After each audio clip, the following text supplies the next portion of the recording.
Morning everybody, welcome to the news agenda live from the Labour conference, and welcome I'm Fleet Street Fox, and today we've come out of the Scutty hotel room and into the swish and gorgeous offices of Metro Mayor Steve Rotherham. Good morning Steve, thank you for joining us today. So what have we got for you today? This is the People's Paper Review, remember, so get into the comments, ask us your questions and we'll do our best to answer them for you, and we're going to bring you all the best stuff that we can find at the Labour conference. So what's the Mirror splashed on today? Well, they have gone on the news that the pound is continuing to tank after only 2.5 weeks of a fresh Tory government and about 5 minutes after the budget. Sterling is continuing to burrow its way through the floor, raising the prices of not just oil and gas, which we were worried about anyway, but every single other thing in the planet that you might want to buy from abroad. It's extremely helpful, isn't it, Steve? Now, there's no point asking you probably whether you think Tory government's terrible, but did you expect in your worst dreams that the new Tory administration would be this bad? I thought Truss might be, but in all honesty, I thought they would avoid the pitfalls of a fiscal event being so poorly managed within the first few days of a new administration, supposedly. But look, I'm not an economist, but it appears that neither is the Chancellor at the moment, so he doesn't really understand markets. And for a party that believes in markets, it now appears, doesn't it, that the markets don't believe in the Tories. So they're going to have to do something quick, because whilst as a politician, a Labour politician, there's some schadenfreude of them, making a mess of this, it's really, really serious for ordinary people, because inflation creates real problems more for those people at the bottom of the financial ladder than it does for those at the top. Yeah.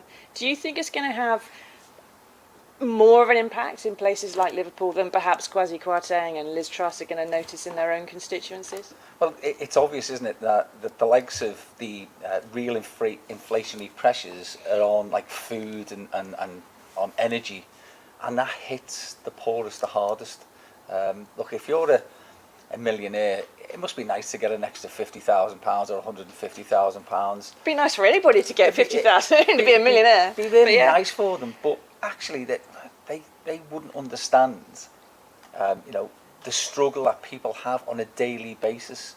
And when you have enough money for 5 days, but there's 7 days in a week, what happens with those people when their incomes are being squeezed even further? And if, of course, if they're not already in the income tax bracket, or they're only getting 63 pence back from the tax cuts, it means nothing, does it? Especially if all your cost for everything else is going to go up because of the tax cuts. Yeah, and in the north, it has to be said that the way, unfortunately, the country is still unbalanced, even though we've had something supposedly called levelling up. But it does hit people in the north more than it hits people in the south because of those wage fluctuations. Yeah. So is it fair to say then that what we've had with this fiscal event is a levelling down? Not that it's levelling, but I mean... Yeah, no, absolutely. I understand the question, and it is. It's going to clobber people here more than it's going to affect people elsewhere. Yeah. Now get into the comments, ask us your questions. Do you think it's going to cause big problems for you? What's going to happen to your finances? It's probably a bit early for some of us to notice the impact of this fiscal event on our lives. Is it going to actually put more money in your pocket, do you think, or is it going to take some out? Now, Mike, morning Mike, thank you for asking your question. He says the government has reduced tax for ultra high earners like bankers. It's removed a cap on bonuses which were put in place to prevent reckless speculation, and now they're furious that bankers are speculating to boost this low tax bonus. Have I got this right? Steve, I suppose the question that Mike's asking here really is, if bankers are causing all this problem, and at the front of the Daily Whale today is talking about how they're talking the pound down and blaming city slickers for this, is the solution then perhaps to, I don't know, put a cap on bankers' bonuses to stop all their volatile behaviour? Well, they need to be reined in, don't they, in all honesty. They caused the financial crisis and the crash and were rewarded for that. We're still all paying for their mismanagement. So I do believe in stronger regulation around those fiscal levers that unfortunately too many people who don't understand the real world have at their disposal, and we don't. But bankers' bonuses, come on. How much money does somebody need? You know, when you've got your house and your car and a yacht and an aeroplane, now what more? It's high running costs for those things, though, yeah. Steve. You know, well, it's because they're creating the problems with inflation that the cost of running those private jets is creating so many problems for them because the energy costs are going up and they're not helping out. Yeah, maybe the answer is a cap on private jets. Who knows? Let's get into the comments. Let us know what you think.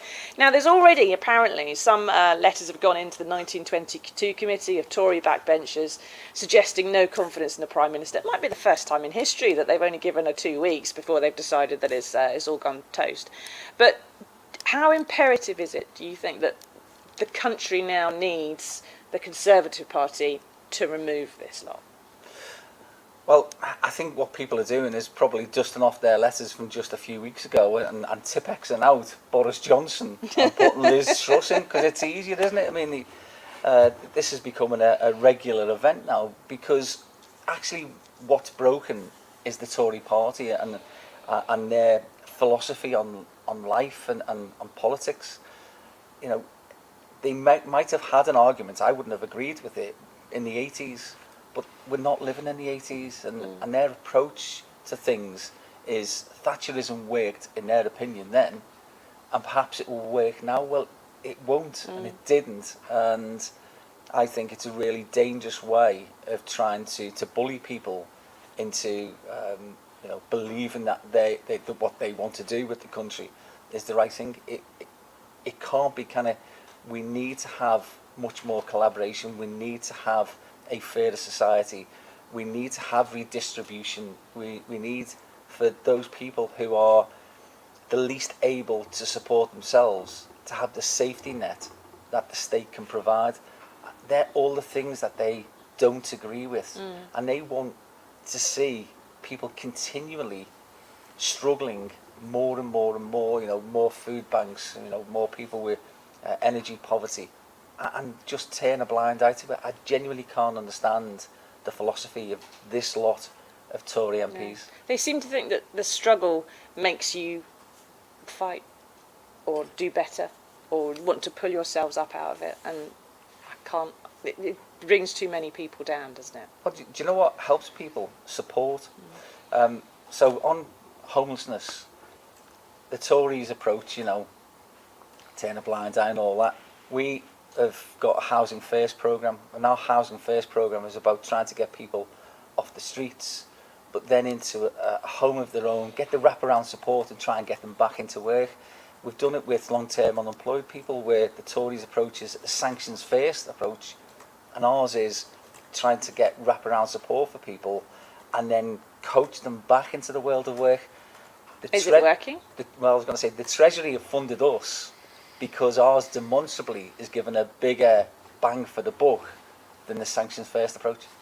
So why aren't they funding it for everybody? Well, we want it to be rolled out, and of course, Yeah. what we need to have to get it rolled out is a Labour government. Right, well, speaking of which, now Anne says we're on the fourth Tory Prime Minister now. They haven't got it right once. That's the fourth Tory in a row, of course. There's been some more before then, but you're quite right, Anne. But speaking of the next Labour government, Batman says this. Oh, hang on, we're going to something else entirely different. Batman, I don't think it is the real Batman, probably not using his real name, but Batman says, does Steve believe in a windfall tax on energy companies? And if so, how much? Absolutely, I do believe in a windfall tax on the energy companies. What I would say is that, it's an opportunity for us to get a chunk of money, but we need to determine that, because what I don't want is that the energy companies then to say, well, now we can't invest in some of the things that we want to do on green energy. Yeah. So we'd have to negotiate it, and I think there is a definite compromise between what they would like to pay and what we need them to pay. But that windfall tax, just as it was with the last Labour government, can be used for some brilliant things. And we saw last time that it doesn't stop them from doing the things that they were going to do anyway. It's just spare money, and it can be used better than it And they currently do is. quite like crowing they paid it as well. Now, one more question before we move on to the next story. Ian says, now the Labour conference has backed PR. Does this mean it will be in Labour's manifesto? The answer, if you listen to all the analysts, Ian, is absolutely not, under any circumstances. But we'll have to wait and see. We heard from Becky Long-Bailey on the news agenda yesterday that there are a few issues with what system you'd have and how it would work and so on. So PR in and of itself needs more refinement, perhaps. But speaking of Prime Ministers, the next one is under some fire on page 2 of the Mirror today. So in Liverpool, there is enormous support for dock workers who are out on strike because of terrible pay. And they say that an offer of, I think it's 8.6% even, is not enough to combat the cost of living crisis. They've had lots of support in the city. But our political editor, Kevin Maguire, is reporting that there's a lot of concern down on the picket that Keir Starmer hasn't been down to visit them. Now, from Keir's point of view, he says a future prospective Prime Minister can't go touring the picket lines. Do you understand why he's saying that? Do you agree with him? Do you think he should go? Well, I understand why he's saying it, because he obviously believes it. He believes that that's not the right thing for a potential future Prime Minister to do. And I'm not certain how many Labour leaders, even in our recent history, during conference season have gone on the picket line. I can't remember even if Jeremy did it, and I was Jeremy's PPS, so I can't remember if Jeremy did it, but I don't think so. So there's probably some reasons behind his thinking, but he perhaps then shouldn't have stopped Chatham cabinet members from going on picket lines, and he could have been represented. I'm hoping to get down there myself today. I was speaking to Andy Burnham, he's hoping to come along too. But what it is, it's a show of solidarity really, isn't it? What happens is basically we all go down. You're only there for half an hour, because we're all busy people, but it gives a boost to the people who are striking to try and get better terms and conditions for their fellow workers. It gives them the belief that they're being supported, that the party is behind them. And so I think that, if possible, if he can't do it, then somebody else might go down and show a bit of solidarity. Yeah. Now, Tom says, why does anyone need to be a trillionaire, a billionaire or a multi-millionaire? Why can't we all have a good wage or benefits so we can treat our kids and afford a comfortable life? I think what Tom's talking about is not just like a universal basic income, but almost a capped income for everybody, and no one can earn more than that. But it's almost what you said earlier on, how much money does anybody need? I don't know. I genuinely don't know. It perplexes me that, if people have got bank accounts and they're just seeing the zeros multiply, I really don't understand that. If you've got more than, you can possibly spend, then what good is it? What good is that doing? It's like, I've told the kids that when I die, there's going to be absolutely nothing left for them, because if I'm fortunate enough to get a few bob, I'll give it to them while I'm alive. I want to see them enjoying it. Yeah. So why do people die with billions of pounds? It just, as I say, I don't understand it. It Yeah. doesn't, It's just they want to no logic. die on a big heap of money. Who knows? Now, Caroline says we're a one-person working household. We have, I think, a single parent. What she's talking about, 3 young children. The Tories have lowered tax, and my partner may save £7 a week, but higher earners may save thousands a week. How is that helping everyone? That's helping the highest paid and punishing the average working household. So I think what Caroline's talking about there is there's 2 adults in the household, but only one of them's working. They've got 3 young children. She's obviously, or one of them is obviously staying at home to look after the children as much as possible. And these are the kind of people that the Conservatives should be trying to appeal to, isn't it? The working families and the strivers. That's what, in my lifetime, I can always remember Tory Prime Minister saying that's who they were for. But and the electoral maths is on the side of going for as most people as possible. But just trying to appease a handful of bankers, I mean, that's suicide, isn't it? I think They can't survive it. I think it's political suicide. Yeah, I do. But I mean, I think the writing's on the wall for the Tories anyway, and has been for some time.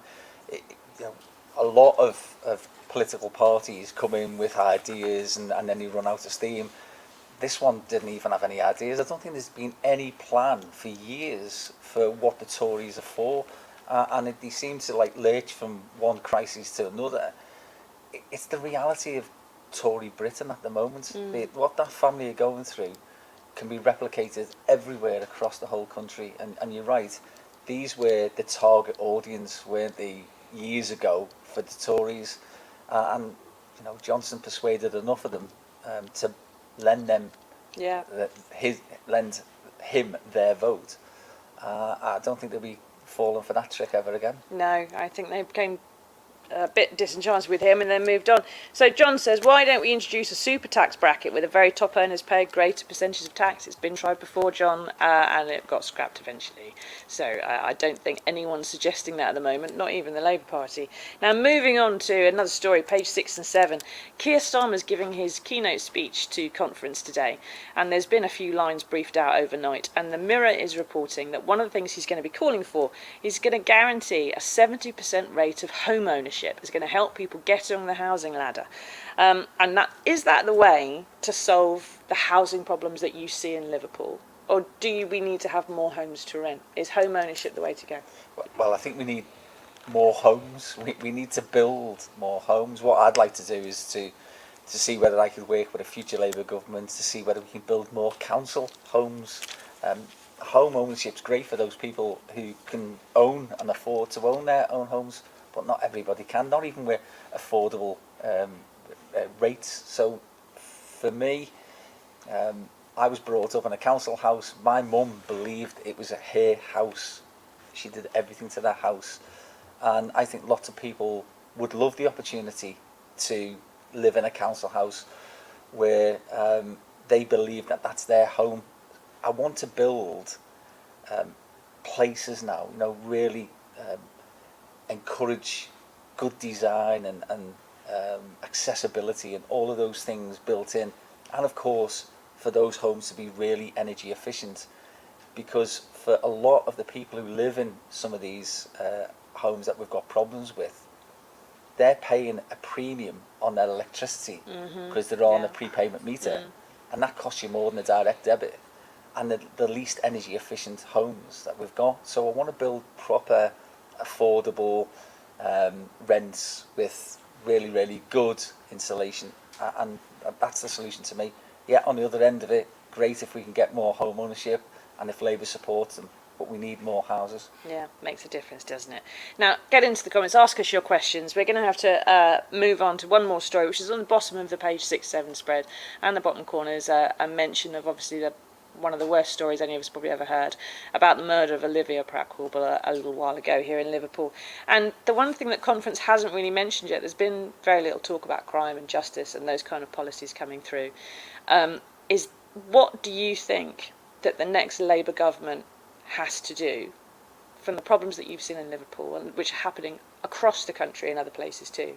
What do you think the next Labour government needs to do to avoid another family like Olivia's having to go through the loss of a murdered child?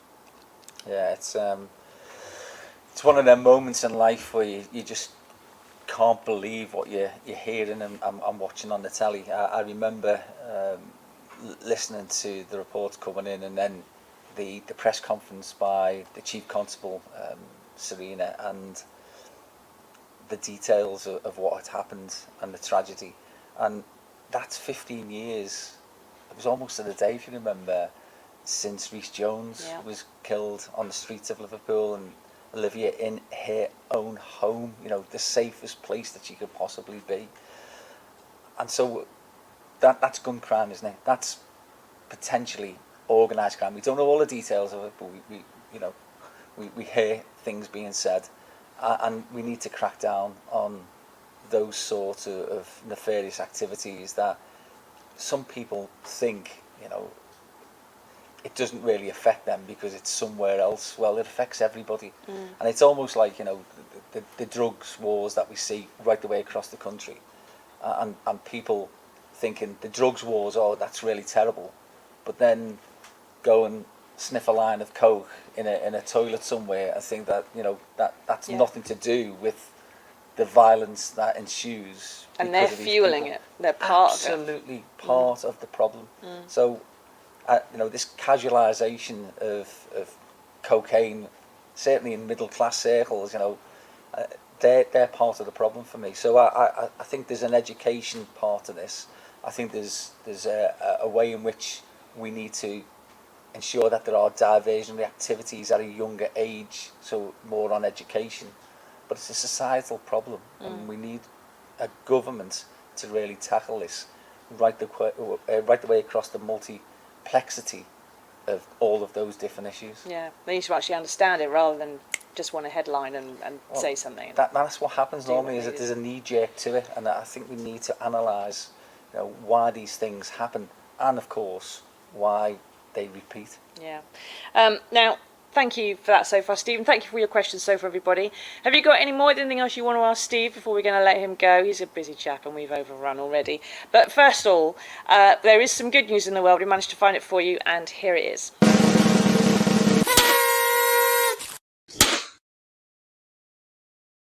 Now, grey squirrels are a bane. They're rodents that ruin the Britain's bird population and overrun almost every garden in the country. But the old Stamp House restaurant in Ambleside has been voted TripAdvisor's best restaurant in the world, and it has grey squirrel on its menu. They have, Steve, a dish involved called a black pudding bonbon with duck liver and grey squirrel. And the question is, I suppose, would you eat it?